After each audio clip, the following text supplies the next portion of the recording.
Oh, andyan na pala kayo, Jerica. Anong oras kayong dumating dito sa Pilipinas? Kami? Oo, kanina lang kami dumating. Anak! Anak! Julie! Halika na dito, kakain na. Sige, wait lang ha. Tinatawag na ako ng mama ko eh. Wait lang po, ina. Arian na po ako. Ay, naku. Patay na naman ako nito sa akin. Ang dosing-dosing ko na naman.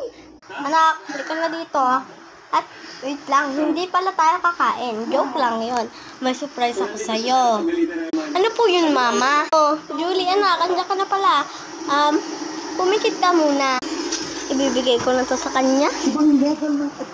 Sige na, anak. Pumulat ka na. Eto, para sa'yo. Salamat, Nay. Sige po, doon na lang ako. Ay, nakakapagod talaga mag-travel ng Amerika. Buti na lang nakita ko pa si Julie, ang aking matagal ko ng kaibigan. Uy, andyan na. Pagka gusto nyo ng part 2,